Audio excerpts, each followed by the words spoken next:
Alors, j'ai dit tout à l'heure que nous avions la chance d'avoir avec nous Thierry Kranzer, parce que Thierry Kranzer n'est pas en permanence, il nous le dira, en Alsace, hein, puisque Thierry est donc président des Alsaciens de New York. Il est, alors, je ne sais pas si également président du Fonds international pour la langue alsacienne. Thierry, comme on dit, a parcouru le monde, il nous dira certainement mieux que moi, et il occupe, je dirais, un poste d'attaché de presse à l'ONU, et qui est un poste d'observation de choix, je pense, dans la problématique, pour voir ce qui se passe de par le monde sur cette problématique des langues, en particulier des langues minoritaires. Donc, qui mieux que Thierry pouvait nous éclairer dans la continuité de ce que vient d'exposer Jean, qui pouvait mieux nous éclairer que lui sur cette problématique des langues et en particulier donc, du bilinguisme dans notre pays. Thierry est l'auteur d'un ouvrage que j'ai lu moi avec une très grande passion, effectivement. Donc il s'appelle Langue régionale au bord du gouffre. Je lui fais un peu de publicité au passage, mais je pense que tout le monde devrait lire cet ouvrage.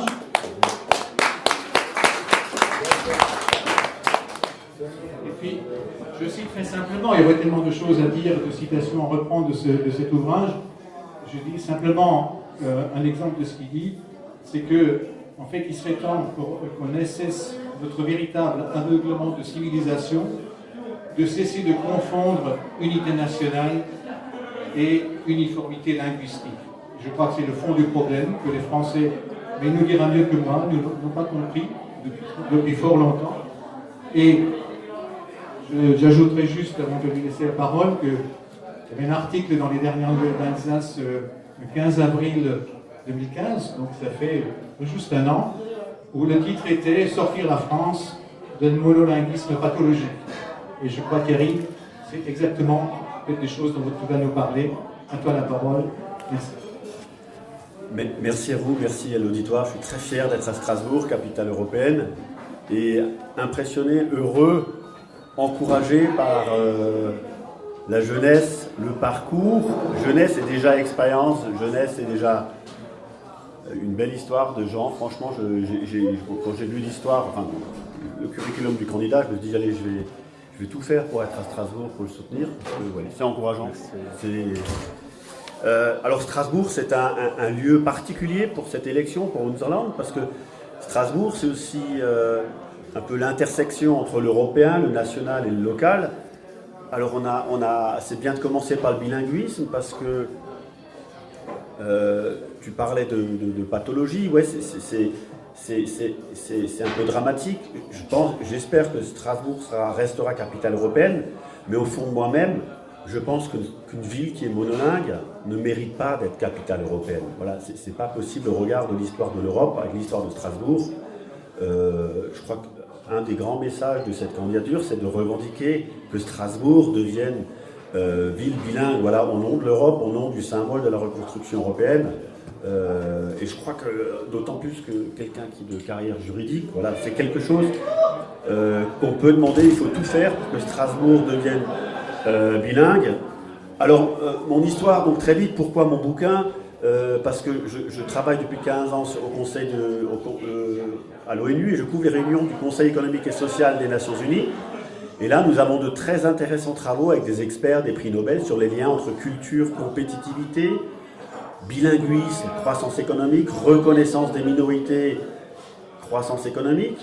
Et en 2005, nous avons eu un rapport sans précédent dans le système des Nations Unies qui démontre, en s'appuyant sur toutes les évaluations connues dans le monde, qui démontre que là où il y a une langue minoritaire, la qualité de l'éducation à la fin du primaire est proportionnelle au taux d'immersion dans la langue minoritaire. Le rapport invite les États membres à favoriser l'immersion complète dans la langue minoritaire en maternelle.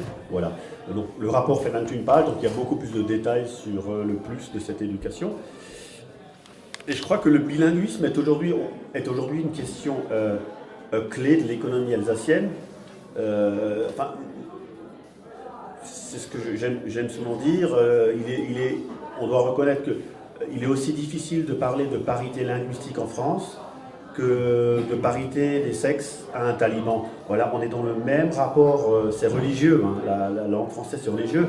Alors il y a Il y a un monsieur là, à Agno qui a dit après la réunion que c'était un discours un peu anti-français, mais dans mon livre, justement, je cite des propositions de loi centristes, des propositions de loi socialistes, propositions de loi centristes qui dénoncent la ségrégation linguistique et le génocide culturel en France. Donc, c'est quand même des élus nationaux, hein, dont Jean-Claude Gaudin, Alain Madelin, Bernard Stadi, qui ont co-signé ça. Il y a une proposition de loi socialiste qui parlait de tradition de répression culturelle. Vous voyez, bon, c'est peut-être des propos anti-français, mais en tout cas, c'est signé par Bérégovoy, Destrade, Jospin, Jox, Dolo, Le Pinsec, en 84. Vous voyez, donc, je veux dire, le constat, il n'est pas fait que par des régionalistes militants, il est fait par toute personne politiquement honnête. Et alors, on nous reproche souvent un repli identitaire. Il y a une chose qui doit cesser, c'est que des gens qui revendiquent le monolinguisme fassent le procès du repli à des gens qui veulent le bilinguisme et le trilinguisme. Voilà, ça, c'est vraiment encore une contradiction très française. À rappeler aussi, parce que tu as parlé de la Charte européenne, on oublie de le dire, c'est un minima agréé par les États membres. C'est-à-dire, quand on a travaillé sur ce texte, on a voulu élaborer le minimum acceptable au regard du droit, c'est-à-dire quelque chose que personne ne pouvait refuser. Aujourd'hui, quand un élu refuse de ratifier la charte, s'oppose à la charte, je suis désolé, on est dans l'intolérance, on est dans le repli identitaire national. Si aujourd'hui beaucoup de pays n'ont pas ratifié la charte européenne, c'est parce que leur droit national va beaucoup plus loin que la charte européenne, parce que pour la plupart des États membres, des 48, est-ce qu'on est 47 ou 48 ? 47 États membres du Conseil de l'Europe, cette charte est trop faible au regard de la protection des minorités. Par exemple, la Belgique et l'Italie vont jamais ratifier la charte parce que leur droit va beaucoup plus loin que les dispositions de la charte. Et c'est pour ça que les institutions européennes, 2 ans plus tard, ont créé la Convention cadre des minorités qui va beaucoup plus loin. Et celle-là, elle est ratifiée par la grande majorité des États membres. Et on remarque effectivement que sur les 47 États membres du Conseil de l'Europe, 8 n'ont ratifié ni l'une ni l'autre, mais 4 parmi lesquels il y a Monaco, il y a des pays qui n'ont pas de langue minoritaire, et il y en a vraiment 4 qui n'ont pas ratifié parce qu'ils sont contre la reconnaissance. Donc c'est la France, la Turquie, je crois qu'il y a la Biélorussie aussi. Voilà. Donc on a un problème pathologique à l'égard de la diversité linguistique. Ceci étant dit, le combat linguistique doit être mené pour des raisons économiques, parce qu'à l'ONU, par exemple, on a l'habitude de dire que la première des compétences d'un pays, au-delà des routes, des infrastructures, c'est les compétences humaines. Et quand vous avez une société qui est bilingue, ça a un impact sur la consommation, sur la production, sur la croissance économique, sur la compétitivité. Quand on sait qu'un enfant qui a suivi un cursus bilingue de la maternelle en 3e a en moyenne 35% de QI en plus, ça a forcément une incidence sur l'économie. Et nous, on a des rapports, par exemple, qui montrent le lien entre la généralisation de la scolarisation, par exemple. On sait que quand un pays accède à 100% un taux de scolarisation de 100%, on sait que quand ces gens arrivent sur le marché du travail, ça se traduit par une croissance de 7%. Voilà. Donc c'est pas ça, on a des études aux Nations Unies. Et quand on a 100% de gens qui accèdent à une éducation bilingue, ça a aussi une incidence sur la croissance économique. Et sans oublier que c'est vraiment... Je pense qu'aujourd'hui, cet enseignement, cette éducation bilingue est le meilleur outil d'intégration dont nous disposons, parce que tout le reste a échoué. Alors mon expérience bilingue aussi, je vais vous dire juste là, j'ai passé mon permis américain en juin dernier, le code de la route, parce que j'avais un permis français, donc c'est pas très légal, mais et donc je suis allé passer mon permis de conduire, et quand je suis arrivé à la ville de New York, au service des permis, on m'a demandé dans quelle langue je voulais le passer. Donc je dis, mais comment ça, dans quelle langue? Vous pouvez passer le code dans 71 langues à la ville de New York, dont l'allemand et le français. Donc je peux passer mon code de la route en allemand à New York, mais pas en Alsace, où c'est une langue historique. À la naissance de mes filles, je reçois un petit carnet de naissance où on explique où on peut aller chez le médecin, les crèches, enfin voilà, les informations de base. Et ce leaflet, comment on dit ça en français, ce feuillet, je l'ai eu en 18 langues. dont en yiddish. Alors je peux avoir des renseignements publics, des services publics en yiddish à New York, mais pas en Alsace, dans la vallée du Rhin, où le yiddish est né. Voilà, donc ça c'est un peu le réalisme américain, le pragmatisme américain. Quand en New York, vous téléphonez à une administration publique, c'est la règle, c'est press 1 for English, oprima 2 para espagnol. Alors j'ai jamais fait d'espagnol, mais j'ai entendu ça 10 000 fois. Donc du coup, je comprends un peu d'espagnol, parce que l'espagnol est présent partout dans le service public.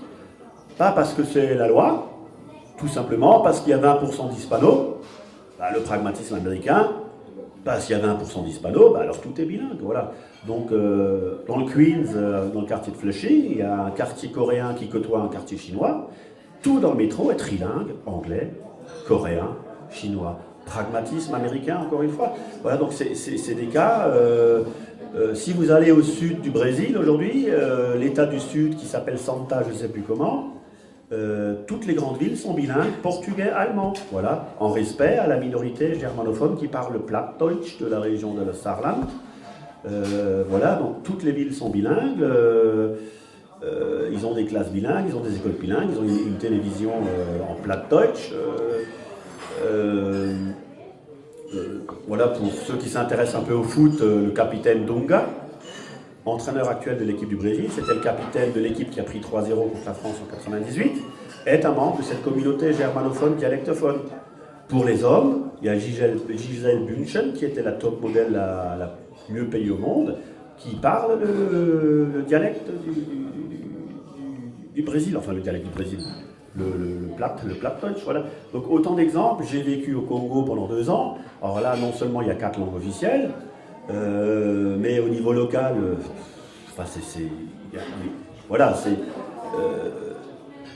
on en revient toujours au même. Je veux dire, à l'image de ce qui se passe dans le reste du monde, ce monolinguisme est une pathologie. Nous sommes actuellement le seul pays monolingue du monde occidental. Alors il faut peut-être nuancer, nous sommes le seul pays qui a plusieurs langues historiques sur ce territoire et qui n'en reconnaît qu'une dans les institutions. Parce que l'Islande, effectivement, est aussi monolingue, mais il n'y a pas d'autres langues. Donc, mais nous sommes actuellement le seul pays officiellement monolingue. Par exemple, les États-Unis, l'Allemagne et le Royaume-Uni n'ont jamais accepté de rentrer dans ce débat de la langue nationale, parce que pour eux, c'est un débat ultra-conservateur et extrémiste. Voilà. Parfois, les extrémistes républicains ressortent ça lors des élections présidentielles. Et donc là, il y a une ruée de brancards des démocrates qui disent « non, ça c'est de l'intolérance. Dire qu'il n'y a qu'une seule langue, c'est de l'intolérance. » Voilà. Et l'Allemagne, depuis la Charte européenne des langues régionales, effectivement, a aussi refusé de rentrer dans ce débat. Mais non, et en plus, a reconnu officiellement cette langue minoritaire. Alors, je vais conclure comment en sortir. Une des politiques pour Strasbourg, c'est il faut atteindre le plus rapidement possible l'objectif de 30% des classes bilingues. Pourquoi 30%? Parce que les experts des minorités, que ce soit les femmes, les minorités linguistiques, religieuses, estiment que quand une société est touchée par 30%, cette société est durablement touchée et qu'on ne peut plus revenir en arrière. C'est-à-dire que les experts estiment que psychologiquement, si on atteint le niveau de 30% de classe bilingue, la société sera durablement touchée. Ça veut dire qu'on change les adultes. Moi, je parle alsacien avec ma petite fille de 3 ans. Au départ, on était 3 dans la famille, donc moi, ma fille et ma femme. Donc avec l'arrivée de ma petite, on a dépassé 30% de locuteurs dans la famille, et du coup, ma femme qui est belge s'est mise à l'alsacien.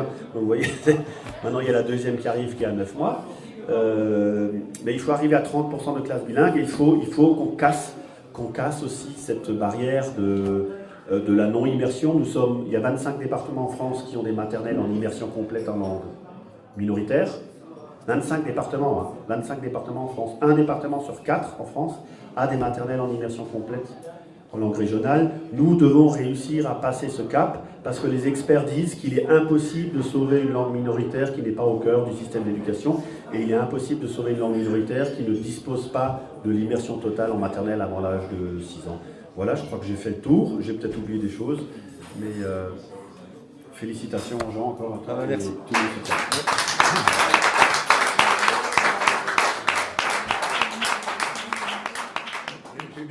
Merci Thierry.